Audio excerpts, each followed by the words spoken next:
Peace and blessings, and welcome back to the Heritage Hip-Hop Podcast. This episode is brought to you by Transparent Credit Repair, the superheroes of the financial literacy and credit repair world.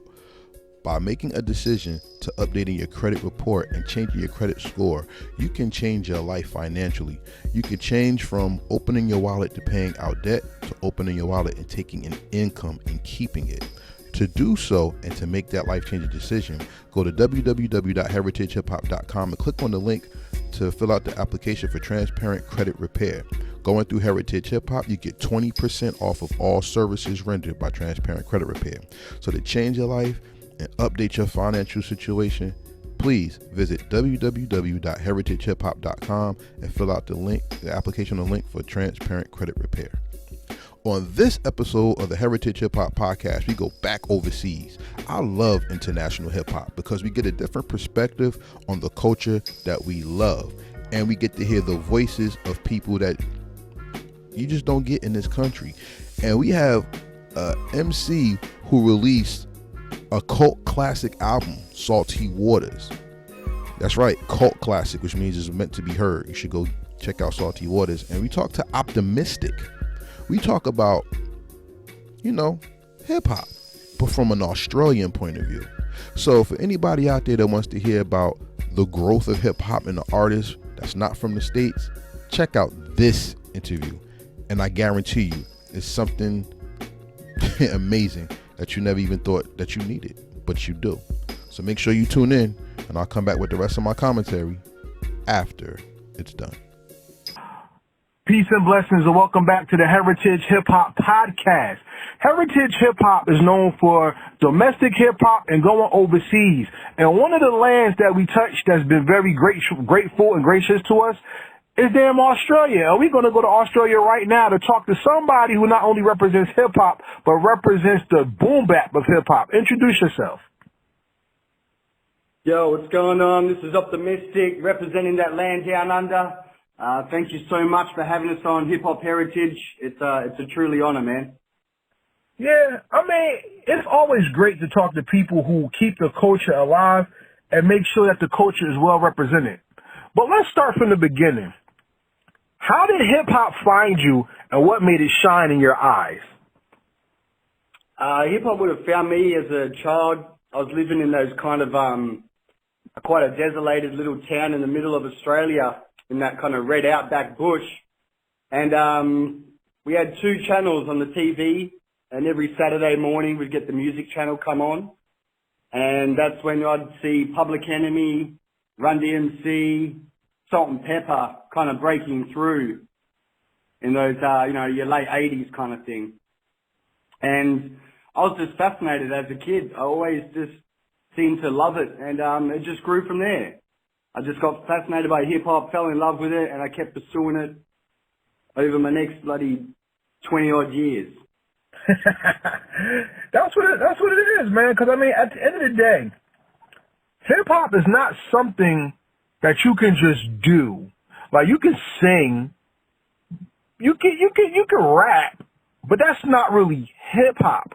When did you start saying, you know what, this is me, not something that people do? Oh, that's an interesting one. But, that's a tough question there, bro.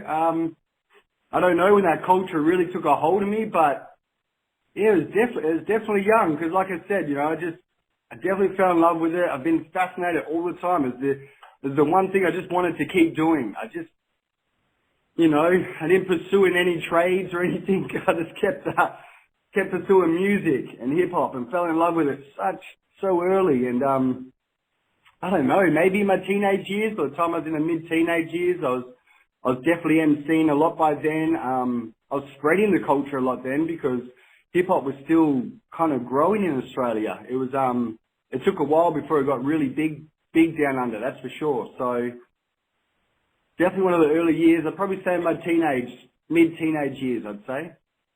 Okay.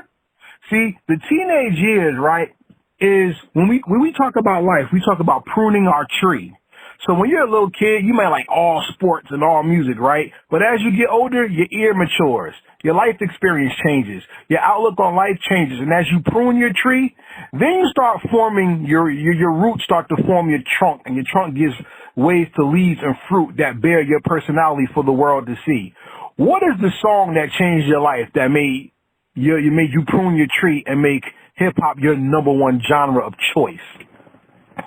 Well, you know what? I think I'm going to have to give that to Speech from Arrested Development, because Tennessee, I fell in love with that song, and every time I hear that song come on, that drum beat and that kick in, that's so nostalgic, very nostalgic song, and that always resonates strongly with me. With you saying Speech, I understand you as an artist more, because the gift that Speech brought to hip hop was clarity. And when Optimistic rhymes, it's clear yet vocal. When you have a song with Keith Murray called Spit That Shit, right?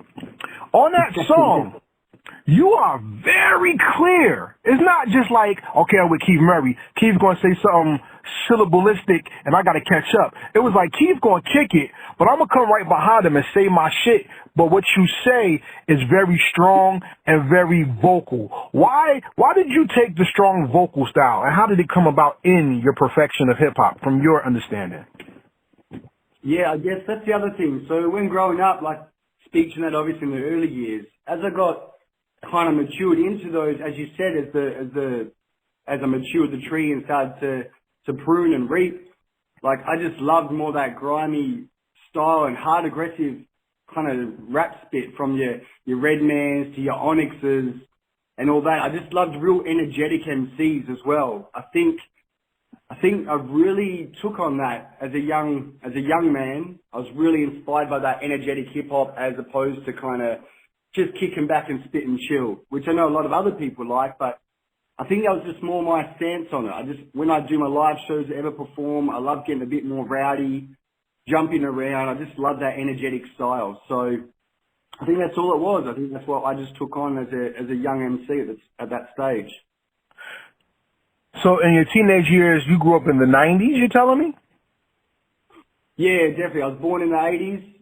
So early 80s I was born, and grew up through the 90s. So I guess that was that pinnacle, you know, that golden era that everyone loved, especially even for us down here. So when Onyx's album dropped, you know, your Method Mans and your Redmans coming out, Buster, you know, when he really started taking off solo, you know, just that hype. I just got addicted to that because I was young, so my energy was all rowdy, you know, running around. So I definitely loved a lot more of the positive tip, but I definitely love energetic MCs, big time. I'm glad you said that, because I personally, I'm gonna get what your opinion is on this. I mean, I think you represent the side of hip hop that people need, but they turn their eyes away from, and that's the pure love of the experience, not just the music. You see what I'm saying? Yeah, and I think me personally, I don't believe there's a golden era. I think that's just some bullshit. I think people say that to feel important. To me, there's no such thing as a golden era, because I think whenever you start pruning your tree, wherever you are in your development, that is your golden era. And for you, the 90s being your quote-unquote golden era means you come from the generation of the I don't give a fuck, pardon my language, what people think. I'm going to be me. I'm going to express myself. I'm going to make it happen no matter what. Am I correct? Yeah, I'd say so. That's right. It sounds like it's more of a generation thing, doesn't it? Because every generation will have their golden era. That's right, accordingly. But see, if somebody grew up off of Optimystic, which they are doing right now, shout out to everybody listening to the Heritage Hip Hop Podcast. This is Karev with Optimystic, great MC from Australia. When I listen to songs like off of the project Followed by the Shadow, Pen to the Page, right? That is a song that really show you know how to build a song rather than rap to a track. Why don't you explain that to people, what I mean by that? How to build a song?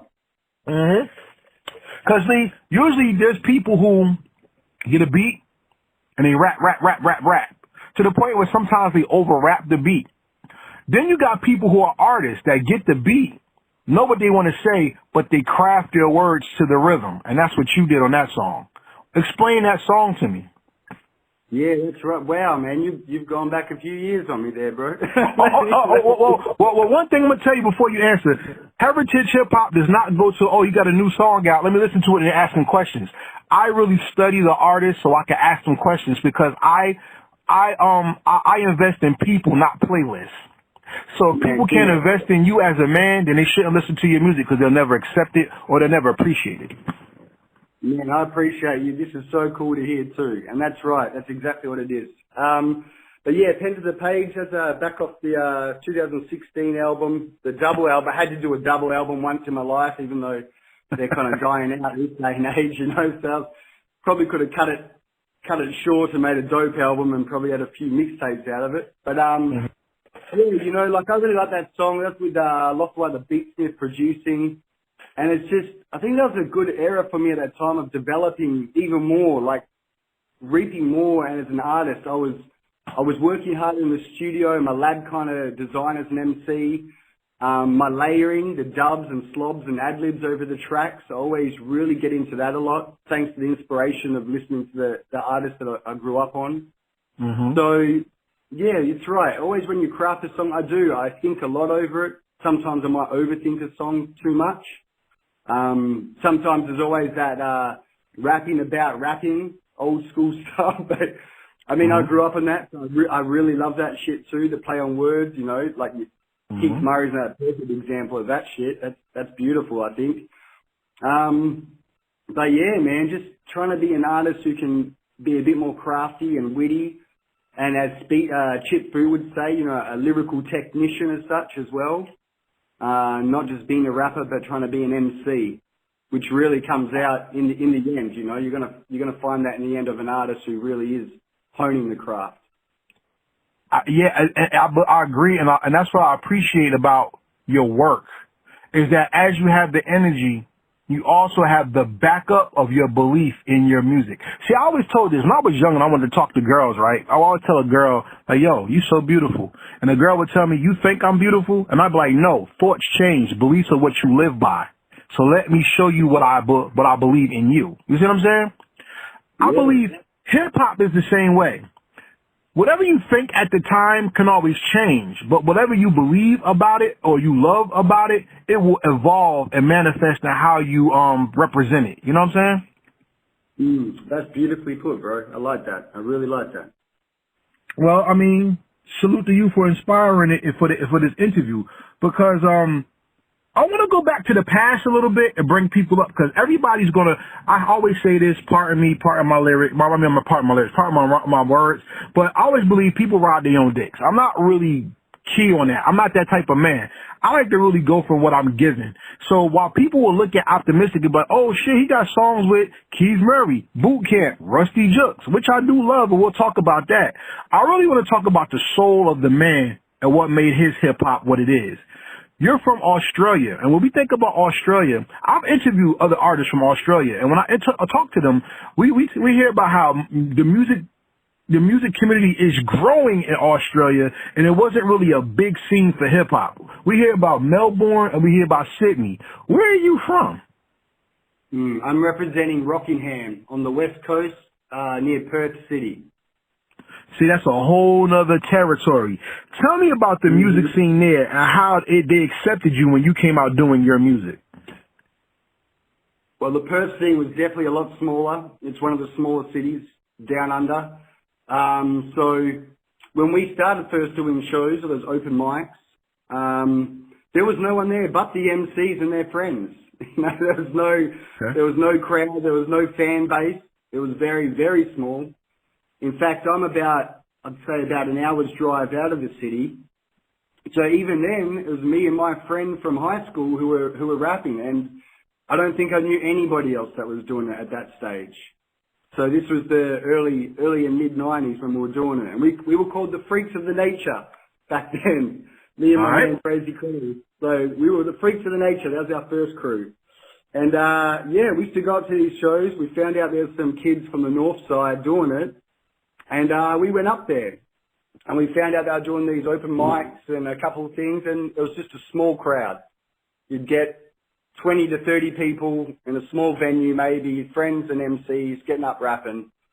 And at first, we definitely didn't get a shining to. We were almost seen as the enemy because we come from the south side sort of thing, you know. So Okay. it was definitely a little bit of kind of like, who are these guys kind of thing, you know, because we were unfamiliar faces to these other people.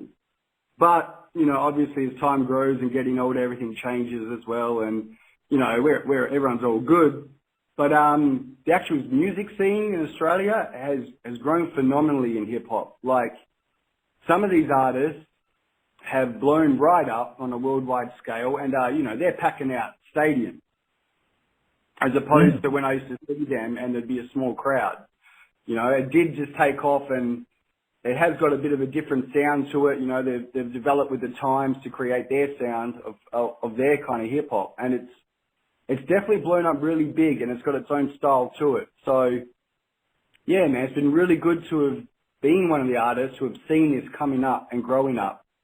And now you get kids who will only listen to what they call Aussie hip-hop. You know, I haven't come from that era where there was Aussie hip-hop. We just called it hip-hop. And now there's a thing called Aussie hip-hop, which really is just those Australian kids doing their Australian thing type of, yeah. So it's very different, but very unique.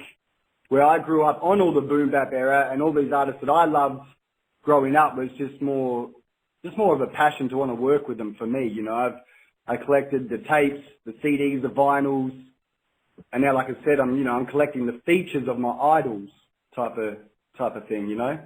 Yeah. That's dope. Cause I mean, that's the story of hip hop. It's not only like music, and I tell people all that, it's more than music. It's the story of the people who take to it and they express their art, their love, their culture, their background through the beats or the music itself or the graffiti or the dance. You know what I'm saying? I'm from the United States. I'm from New Jersey. Shout out to the Garden State, Brick City, Orange, you know, Orange, Citrus City, all that. When it comes from domestically, we look at international hip hop as different, yet as a goal. Because in our country, people don't appreciate the art the way I think overseas they do. What does hip hop look like overseas, and why does it have that longevity with something that we consider old as something still is pure in your opinion?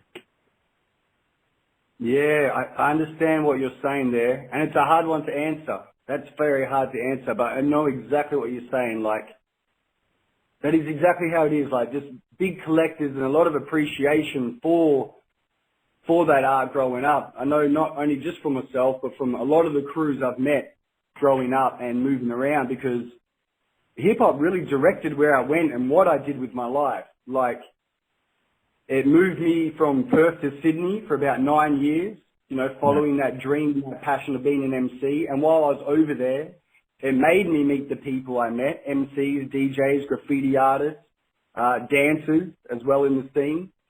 And it is that. It just has a different feel. Like, there is a lot of word, like they use the word about art. The word art comes up a lot in it, you know, the crafting of the art and the respecting or protecting the sacred type of speak. I don't know why it's different, to be honest. Maybe because it came from somewhere else is why we kind of hold it a bit more special to us, maybe. And why it's not as loved back from its origins, which I'm sure it is. I'm sure it still is, actually. I'm sure there's a lot of people like yourself. So it's definitely got the love there for those people who still love that origin. But yeah, there is a different vibe coming from those different places. I'm sure it's the same in probably Japan, Germany, France, and all. I'd say I'd have a similar kind of love for it, for the culture in that way as well. You know what I appreciate about the international landscape? The art, exactly what people don't appreciate in America, because when I went overseas, I was able to see castles, forts with armor and land layouts over mountains and stuff like that. And like, that's art. That's the art of life. Life is nothing but a classroom without walls, because you will always learn. And when you go overseas and you see these old castles and brick roads and things, people are maintaining the ideas. They're helping keep the artistic expression and growth of their cultures alive. Whereas in America, it's so greedy and manifest destiny driven that the strong have to survive. If it's not, we don't like it, we knock it down, we get rid of it, and we lose a lot of the stories that make life so interesting. What was the main story of hip hop that stuck in your heart that made you change your life to make that story a reality for yourself? Just a song, a story. What's this? Like a part of hip hop that made me change my life through the culture? Is that what you're asking? I mean, take it the way you say it. I mean, at the end of the day, something in hip hop affected you that made your life just want to keep the art alive, to keep it, to tell your story. Like, what was that moment? What did it for you? Ooh, wow, that's big. I honestly don't know too much for that. That's a tough question as well, man.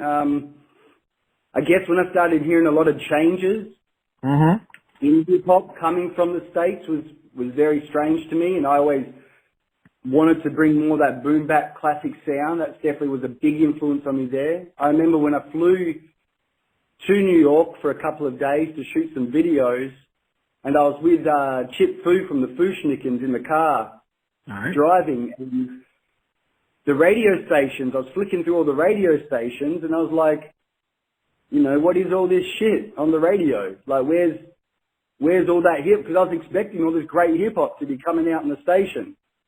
And, you know, times had changed, so much advanced over there that I didn't realize. And he was telling me, you know, this is what it sounds like, this is what's happening. There's not as many of the hip hop that you love, matey, coming out. So I guess that was something that really made me more push it when I'd returned back to Australia. And I formed up with some other people down here, and we formed the crew, The Protectors. And we did another album which features we got KRS-One and Rusty Jukes and Sadat X and that. And yeah, just found those OGs that we loved and created this kind of more, even made the sound of the sonics of the album sound more old school boom bappy. And just called the album Protectors. And the album was called Protectors of the Lost Art, which we only just ended up dropping early this year because we had a few issues and it came out late.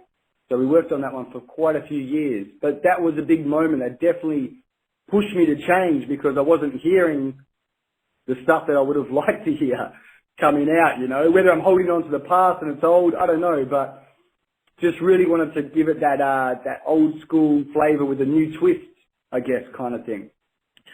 You know why it died in this country? I'm going to tell you a good reason why. It died in this country because corporate America got their hands into it and molded it into something that fed the religion of greed, where you do hip-hop from the religion of love. Now, back in the late 90s, early 2000s, especially Prodigy, rest in peace, from Mobb Deep said, Illuminati wants my mind, soul, and my body. And what he's talking about wasn't just him as the man, it was the culture itself. Because we had songs that warned us, hip-hop, real hip-hop is going to go underground. The machine is going to try to control it and destroy it. And what you experienced was exactly that. Because just like Australia is a different territory, New York is a different territory than New Jersey. And New York has 7 territories in it already, which is crazy. But you got New Jersey, Connecticut, Pennsylvania, Florida, Texas, Cali. We have 50 states with over 100 different sounds in each state. And you have to find that music to appreciate it. So when I talk to Optimystic, when I talk to people in like Australia, when I talk to people in the States, when I find that, as you said, protecting the lost art, you have to protect the voice and the story of the MC. You agree? Yes, definitely. That's perfectly put, bro. So then, here's my question to you. What would the world lose if the MC stopped talking? Knowledge, wisdom, raw information from America, you know, that street for them, the soul, the spirit, you know, you speak to Arrested Developments. Yeah, all of that. You would lose all the goodness and you'll be just fed. You'll be fed shit. That's what you'll be fed. You'll be fed utter crap. and nothing nurturing the new trees and the new seeds. You won't be nurturing the new seeds to grow. And another thing like speech will say, you're only going to be growing weeds, which is just going to cut off. That's, you know, you don't want to grow weeds. You want to nurture the seeds, basically. And shout out to Chip Fu for being almost a co-star of Day of the Guiding Light. Cause he's all over that one. You know what I'm saying? He was he's such a humble, great man. He came down to Australia for me to shoot the video clip for one of the songs. We put on a show for him, you know, like a nice little, you know, special kind of personalised show, which I got to open up for him. He stayed here at my house, and I got to pick his brain apart about some stuff, and he was just a very humble man. And I mean, wow, what an MC, you know, growing up, you know, I'd be spitting the bars of all the MCs, but still to this day, Chip Fu is one MC that it's very hard to spit his bars, that's for sure. Yeah, cause on La Smooth, man, he killed that, but not even La Smooth, on Ring the Alarm, man, he was going off, Ring the Alarm, yeah. Yes, right, Ring the Alarm. Oh my God, and Crazy. That song Crazy or something? Oh, wow. Wow. Let's go to one of your crazy songs, though. Let's go to one of yours that really made me go, all right, something's wrong with this guy. He's different. Let's talk about the song. Let's talk about the song Still Representing with Mr. Cheek. Talk to me about that song and what it meant to you to make it. Well, that was almost exactly what we were just talking about, man. That was that Still Representing the Boom Bap, the old stereo system, the tape deck, which is the logo we used for that song. But that kicked off thanks to UG or Ugg from the Cellar Dwellers. I've been in contact with him and we've done some stuff, and he produced that beat. So that beat is actually produced by Ugg. So that's dope in itself. And so I got him to rap on that. I asked if he'd do a verse as well because he loved the beat and the concept of the song. He came up with the hook idea. That was actually him as well because we were talking over the phone and ideas, what we wanted to do, and the whole Still Representing ended up being the theme. And then Mr. Cheeks came about because I'd worked with Cheeks on that Day of the Guiding Light followed by the Shadow album. So obviously I'm a big Lost Boys fan, so I hit Cheeks back up. And yeah, we got him to rap it. And that verse of his, man, that is amazing. And I really love that song. It just really is trying to hold that 90s boom bap era sound and just giving it that freshness as well, you know. And when you're hearing dudes like Cheeks and UG rapping on it, for me, you know, that's that dream as a kid. That's all I wanted to do. I wanted to spit bars with the guys that inspired me growing up. That's all it's been. Nothing more, nothing less. I respect that because the Salty Waters project is a phenomenal project. Even how you talk about the alligator in the beginning, you don't go too close to the edge because you're going to get snatched up. Hip hop is like that alligator because if you mess with it enough, it's going to take you somewhere. It's going to take you somewhere you never think you'll be, you know? Do you agree? Yeah, man, that's what happens, man. It's a crocodile. We got crocs down here, bro, not alligators. I don't know. I don't like either one of them. They all scare me. They eat people, so it's the same thing. You know, but you know, with Australia, you know, it's just a salty water croc. I thought it represented it good. It's that because they represent the wisdom. You know, they're the ancient creature of natural wisdom, and that was the whole idea. It's about the listener gets too close and gets pulled in and dragged down deep into the salty waters.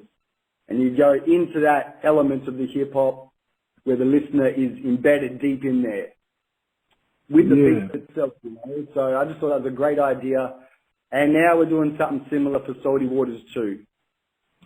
Well, before we go to Salty Waters 2, I just want to say that Salty Waters is a phenomenal project. And for everybody out there who wants to hear that boom bap sound, Optimystic has a great album with boom bap sound, but it's not only nostalgia, it's updated lyrics and rhyme patterns. So if you want to hear M.O.P., you want to hear Mike Hands on there, you want to hear, I don't want to big up everybody else, but if you want to hear a great album that has that pure hip hop feeling, Optimystic has done songs with some of the greats like Keith Murray, Do It All Do. That's my man. Shout out to Do It All Do too. Chip Fool, Billy Dan, Sticky Fingers, Fredro Starr. I could always name names. But my question to you is, having those names on your resume means what to you as an artist?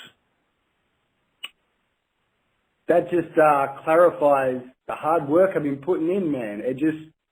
That was the dream I was pushing for, to work with these guys. And when I can see myself alongside my idols and my inspirations, it just clarifies for me that I'm doing something right. I'm working hard towards it. I've always put in a lot of passion, a lot of hard work into my music, just to literally want to make good hip hop. And that's right, Salty Waters that album became a big pinnacle where I was happy for that album from start to finish.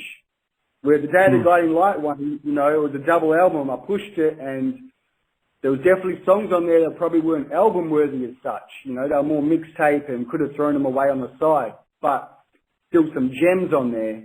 But by the time we got to Salty Waters, everything had matured up. It had definitely taken a big step up, and start to finish the album was strong. The producers came in strong on that one.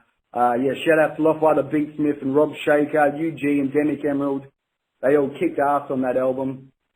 Man, but seeing those names alongside, it really just puts that clarification and stamp on it. Facts. And I don't know, man. I gotta say this before we get off of that project is this. The fulfillment of an artist is to give the canvas the exact stroke or brush that it needs to capture the picture. And with Salty Waters, I think you captured a lot of what people want but are scared to say. Because a lot of us over here, we're frustrated. And we're like a lot of us don't understand or don't really get to hear or meet overseas artists because we're force-fed the garbage that's on the radio or coming from the DJ, and DJs over here don't break music.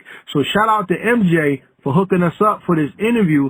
And after hearing a lot of your music, I'm definitely going to support you by putting my money down putting my money where my mouth is, because on Heritage Hip Hop, we don't stream, we purchase. And we tell everybody, purchase. Streaming is good, but purchasing is better, Yeah, support the artists. And thank you so much, man. That means the world to me as well. And shout out to MJ and Hip Hop Connects. She's been dope with all this and helping me get out from Australia and getting the music up there heard to where it's meant to be.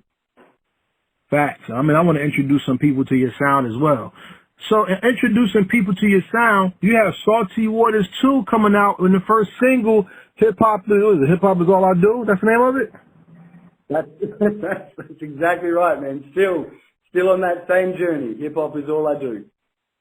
Talk to me about that journey now. So you did a part 1 and now you're doing a part 2. Like it's hard to capture the essence of the original when you do a sequel. So what is the job of the sequel?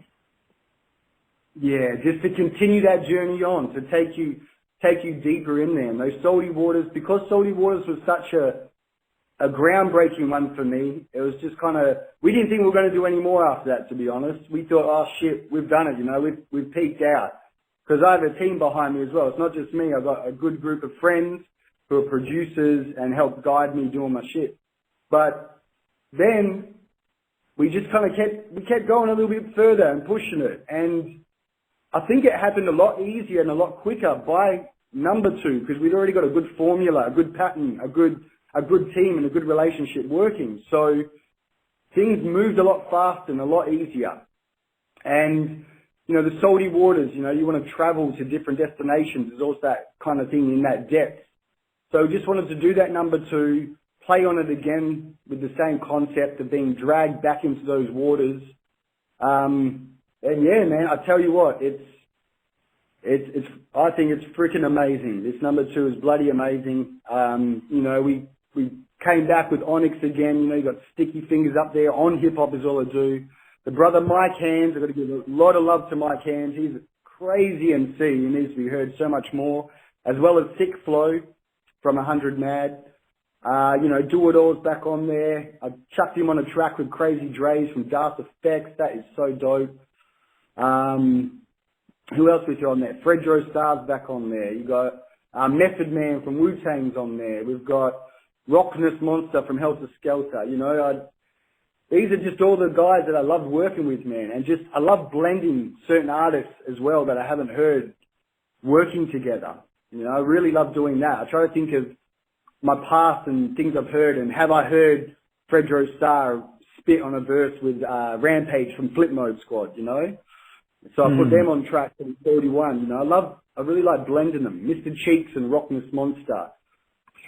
Sticky Fingers and Rockness Monster. You know, they're my two favorite voices of hip hop. Those two MCs. I love their voices, man, as well as their content, obviously, but they just naturally have these insane voices to record to, you know, and as a fan, I just love hearing that, you know? Me too. That's why I enjoy the album so much. It reminds me of back in the 90s when we had, what we would call the offshoot feature, where you had two people do a song together and it didn't make sense, but the song, it came out crazy. Like, I don't know if you remember, there was a movie that came out called Rhyme or Reason. And there was a song called Over Here, and it was Cannabis with Helter Skelter. We were like, what the hell is that? Was it Cannabis? Yeah, I think it was Cannabis, Helter Skelter, maybe Razzcast. But one here, we were like, what the fuck is that? Yeah, Razzcast. That sounds very, that's the one, Razzcast, yes. Yeah. Was Cannabis on that as well, was he? Yeah, he was. I think he had the first verse. Damn. I mean, I got that DVD stashed away somewhere. I'm going to have to pull that back out and watch that shit. Yeah, so I mean, like the soundtrack, movie soundtracks gave us that feel because we got the offshoot feature. I remember there was another one we had back in the day. It was crazy. Like, I'm trying to remember. I think it was Trespass, and we had Ice Cube and Ice-T. And we're like, yo, how does that match? You know, it's weird. You know what I'm saying? So it's like when you have an album that can give you that and it's pleasing to the ear, that means that somebody really crafted it. And I just said, just give me a feature. Just give me a feature. You know what I'm saying? Yeah, that's it. You know, that's just coming from the fan within me, you know. So that really is just that fan influence of going, man, I'd really love to get this person working with this person, you know, that I haven't heard before. And sometimes it can be difficult because I guess there could have always been past issues with these artists that I don't know about and stuff, but majority of the time it's really dope. Like, after I put Do It All and Crazy Dre's together on that track, I was watching an interview with, it was Do It All doing an interview in Jersey or somewhere, and he's talking about how there was a kind of a Dars and Lords, not really a beef, but a thing coming up when they first started, like they were sounding the same or something. And I was like, holy shit, I never knew about this. You know, I'd actually never known about that before. And then, you know, I was like crazy. I just put these two on a song literally 1 month ago. And now I'm hearing these stories coming from Dude's own mouth. And I'm like, man, that's crazy. Yeah, shout out to New Jersey hip hop because we got stories of our own. Like I said, Do It All Do is my guy. He's one of the few rappers my father actually likes. And he won our Govmatic Award, last year actually for representing hip hop outside of the culture. And he took it into politics. You know what I'm saying? So salute to you for like I said, salute to you for finding that joy and bringing our relevant MCs back to relevancy when people think they're not. You know what I'm saying? Yeah, that's right, man. That's absolutely dope. And like I said, like down here, we love them, man. You know, they're those legends down here as well. So, you know, Lords of the Underground, man. My cousin introduced me to them when I was young, and absolutely phenomenal. In fact, I just bought their first album on vinyl again for the second time yesterday. Nice. I was at the record store, which they're a dying breed over here now. We've got one record store just holding in, which is a real sad thing because that was one of my favorite pastimes, just to hit the record store and browse through the vinyls and CDs and trying to find those rare classic bits of gold. Facts. I need to come down to Australia one day. I think it'll be very dope because one of the goals of Heritage Hip Hop is to hit the other territories and see what it is about the story and the culture of hip hop that the world loves so much. I'm going to ask you a question before we close up into this part of the interview. And I think this is a very important question for me to ask you. What is hip hop to you? Ooh, man, hip hop it has, sounds so generic to say, but it has been my life. It's been my my spirit, my breath, my everything. It's been the guide that I've followed for so long. Nothing else has come through in my life which has steered me in a direction, anything other than hip hop. Like, it has so guided me.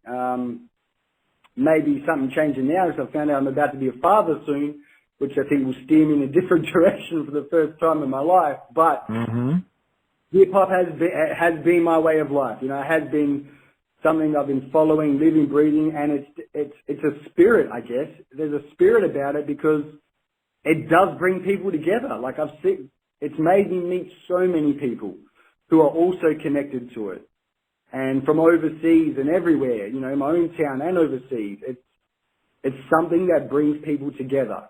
So it's definitely powerful. It's a powerful force, 100%. Well, our tagline on Heritage Hip Hop, or at least from Karev, which is me, is this: hip hop is God within you. It has nothing to do with music. Because hip hop is the only art form that's alive. Think about it.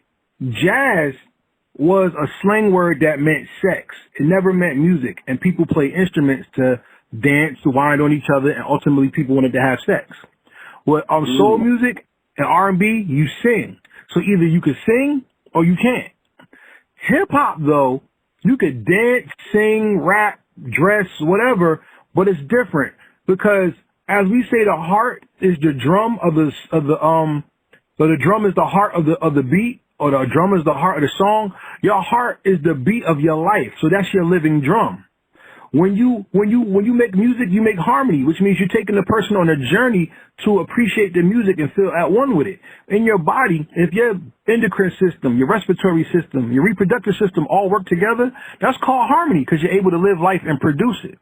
Not only that, when you take a walk through life, you take your journey. Your journey is made by steps. When you write music, the lines that you write your notes on are called steps. So hip hop perfectly reflects not only the music that you create, but the life that you live. You feel me?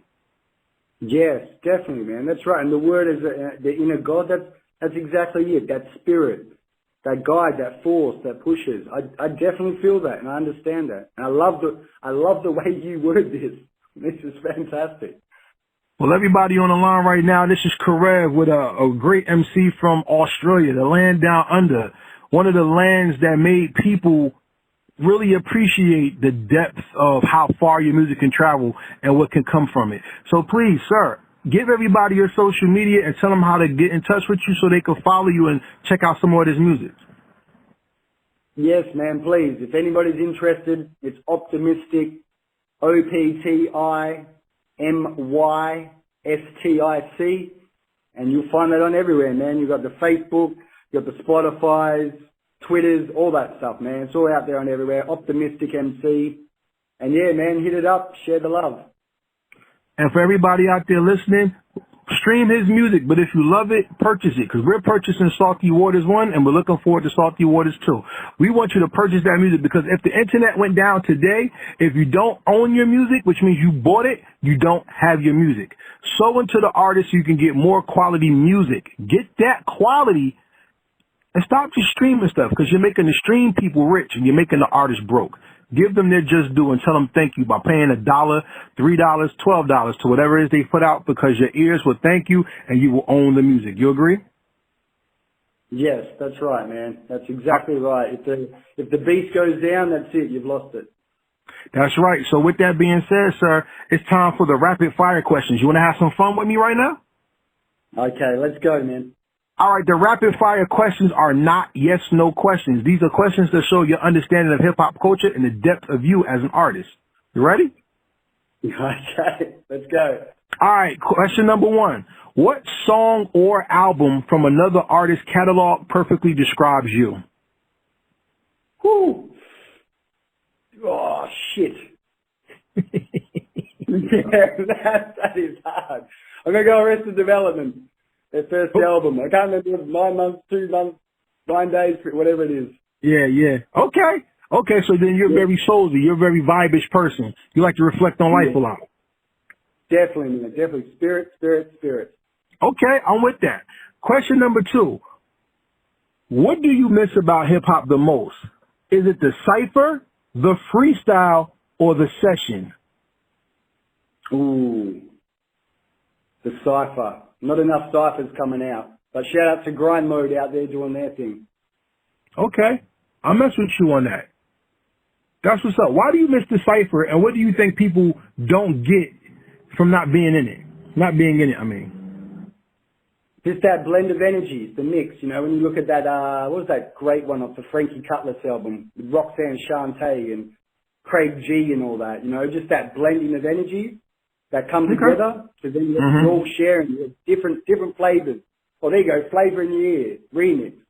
Perfect example, kind of that blending of a lot of people coming together. I mean, that's more of a track, but just a cipher joint with different energies, and you just get different flavors. I love that. I think you answered my next question, but I'm going to try anyway. In hip-hop history, people remade songs and added different beats and added people to the songs and called it the remix. My question to you is, what is the greatest hip-hop remix of all time? Okay, so I've got two there. Okay. Flavor in Year remix and Boys to Men Vibin' remix. Which, what the one with Redman? Method Man, Buster, Tretch, and who is it? It's actually Craig Macklin there as well. Yeah, so you're talking about the first version. Okay, Yeah, there were two remixes. Okay, that's okay. You're the first person who brought that up. And most people don't talk about that song. That's dope. I love that joint. Love that joint, man. That's a great joint. It is. Both versions are excellent. So, being an artist, you bring people on your albums and in your projects to feature. And sometimes the feature artist can overshine the main artist on the song. Who has the best feature in hip-hop history, in your opinion? Oh, I mean, Method Man's a killer MC for that. I always find that anything Meth touches, he's insane on it. Yeah, if it features Method Man, I always find that he's going to kick it. Same as Red. Red's one of those guys as well. Particular song, I can't just name one particular song right now. Okay, that's fine. I do find them very powerful feature artists to have on. So then, the feature is powerful. So let's build your favorite, your personal dream track. Let's build your dream track right now. If you could build a dream track, who would be on your album or no, not album, I'm sorry, who would be on your song? Dream song, who features on it and who's doing the beat? And I'm going to throw you a bone. Dead or alive, no restrictions. Who would you want to do a song with? Would definitely go Sticky Fingers, Red and Meth, produced by Eric Sermon. All right, well, you talked to Meth already and Sticky, so let's make it happen. What's up? Yeah, you gotta get your boy from Jersey on there. Gotta get Reggie working. So what's up? Why not? I mean, those three together, that with an Eric Sermon production, like Eric's my favorite producer growing up. I think that'll be a dope track. Optimistic. Can I be real with you? Definitely. You inspired me to ask a brand new question to the rapid fire questions. You mind if I ask it for you? Yes. That's true. This is the first time in Heritage Hip Hop I asked this question, and it's going to be a staple from now on based on what Optimistic said. So everybody think Optimistic for this question right here. Mr. Optimistic, MC extraordinaire. A kid is studying hip hop in college, and they bring you in as a guest speaker to the class, and he asks you, "I love hip hop, but I don't understand it.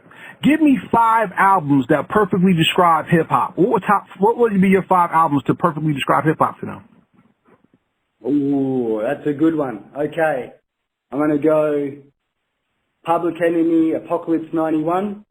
Okay. Arrested Development's first album again. Okay. Oh, I'll just throw in a Run DMC's greatest hits. Okay. Not one particular album. There are too many great hits. Just you have to have Run DMC in there. Okay. Well, what have we got? We've got 3 there. Yeah, that's 3. Oh. Rakim. Eric DM, Rakim. Follow the Leader. Okay. Oh, damn. And maybe Redman's Muddy Waters. And Muddy Waters. And for coming to you for asking such a dope question, you give him Salty Waters 1. They saying take that with you so you can learn a little bit more. That's extracurricular. Yeah, that's a hard question. Naming 5 albums is too hard. You know that. For any hip hop fan, like, I mean, God, Snoop's first album. I mean, that's Doggy a classic. You know, it starts to finish. So there's so many albums that could go there. But see, that's the best part about the rapid fire questions. There is no wrong answers. It's just giving people your perspective of hip hop. So I salute you for that. And you're the first person I ever asked that. So thank you for the new question. I got 2 more questions and then we're gonna close out. All right. Okay. Here's a very important question I want to ask you, and it comes from the bloodline of being an international artist. Doing songs with people from the United States is a very big deal. But what is the goal of an international artist when it comes to music that comes to America, especially when it comes to an American musical genre? So sorry, can you repeat what you're saying there? Okay, so like the goal of an artist is to be heard, and like I heard from a lot of international artists, they want to make it big in America, in the United States. What is the goal? What is your goal when it comes to doing music? When it comes to America, especially when it comes to doing a music genre that comes from America? I'm not going to lie, man. I really don't give a shit. I just want to work with the artist. That is honestly to God, that has only been my goal. My goal is only to be able to have the opportunity to speak with some of the greats. That's all it's been. I don't have any goal to blow up or be big, and you know, it's never been about dick riding or any of that shit or try to make money. I just wanted to have that dream and that opportunity to work with the greats. Yo, I love your answer. Salute to you for being truthful. Because some people be like, yeah, I want to make a song with Jay-Z and Beyonce and own this and own that. And it's like, yo, but the goal, it really is to be heard. So, I get you. All right, yeah, you know, so everybody needs music out there, you know? Yeah. But everybody out there, once again, this is Karev, with Optimistic MC Extraordinaire from Australia. That means koala bears. That means, boomerangs. And most importantly, it means Salty Waters 1 and Salty Waters 2 coming soon. Landmarks in Aussie hip-hop or just hip-hop culture, period. No subtitles, no genres, no boxes, just hip-hop. So make sure you get that. So our last question is the most important question of the first interview. So I say that to say, like I said, I'm not one of those industry people. If you have an album coming out, you want to do an interview, feel free to contact us and we'll have you on. We don't do that. You got to be hot. As long as you have a song that I like, I think it's easy to talk to you. No problem. You know? Sorry. Yeah. So, all right. So this question comes to you in this way. 500 years from now, they're going to go through the music catalog of the great Australian music, right? Mm-hmm. And they're going to go to the museum, and there's going to be a hologram of the Salty Waters album cover. And a kid is going to push the button and hear your album. What is the legacy you left behind on the world that made it better because people get to experience and hear your music? Ooh, so he plays through the whole album, does he? I mean, if he likes it that much, why not? Yeah, if he passes the first song. The legacy left, man. Oh, just those classic elements. I think that's it. I think what I've done is I've tried my best to really uphold and keep alive those classic elements, you know, with like we said, with that boom bap essence, with the lyricism of an MC. Nothing selling out as such, not trying to make pop records or anything. It's just pure rawness. You know, that dinosaur shit, just classic that lives on forever and through the fossils, through the 500 years until it hits a hologram. You know, it's just classic elements that'll hopefully live on. I don't think you can destroy the elements. I think they'll always be around. Well, with that being said, everybody, Optimistic is telling you to stay true.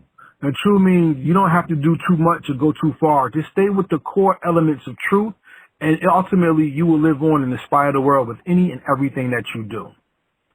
With that being said, this is Karev, Heritage Hip-Hop with Optimistic, and we say peace, and we out. Love, bro. Thank you so much, man. You're fantastic. fantastic interview. That was awesome. Optimistic does music from the love of the culture, not from the desire to make money in the culture. And when you chase the bag, you cheapen the experience and the love of and the joy of hip hop. And it shows in your music. And because he loves the music, he's able to release great albums like Salty Waters and the upcoming Salty Waters 2. Please take the time to support Optimistic and get that music. Once again, this is Karev from the Heritage Hip Hop Podcast, thanking everybody for listening and supporting. We ask that you please go to www.heritagehiphop.com to check out more music, videos, interviews, etc. Follow us on all social media. That's Twitter, Instagram, Facebook. Subscribe, like, comment, and share the videos on YouTube. Follow us on YouTube, and you can also hear the podcast on Spotify and Apple Podcasts. We have a large catalog, so we're going to be backtracking and putting out all of our old catalog on these platforms so you can enjoy them and meet the artist for the first time, not just hear their music. Heritage Hip Hop is also going into coaching and helping people learn profitability, especially indie artists. We're going to talk about profitability and how to not only own your brand, but be the brand and connect with people everywhere. So if you're looking forward to that, the Why Not You series is coming very soon. We'd like to give a shout out to everybody that helps support and make this possible. Shout out to Transparent Credit Repair. You can follow them, and you can also connect with them through heritagehiphop.com. Click the link, and there's 20% off of all services given by Transparent Credit Repair. I'd like to give a shout out to Fatty's Place, to my man BQ. Come on soon, BQ. We're pulling for you. Shout out to Fire Jaws, Wildfire Marketing, Lex Diamonds, the Diamonds Entertainment LLC, and salutes for their new podcast on sports. Shout out to the Goodfellas, Tommy Guns, Dab, the photographer, AEP_presents on Facebook. Sha Montana, DJ Big A, AHYADAR on YouTube. Support Goodfellas Recap. You'll see that on Heritage Hip Hop on feed very soon. And more importantly, shout out to MJ Hip Hop Connect, and shout out to you, the listener. MJ helps bring some of these great interviews to us, and you, the listener, by listening and sharing and supporting, also makes this possible. So please continue to like, share, and comment everything as we build this great platform to celebrate you, the hip hop lover, the hip hop artist, and the hip hop community. We are God's heritage, and that makes us Heritage Hip Hop. So for everybody out there listening, this is Karev saying peace, and we out.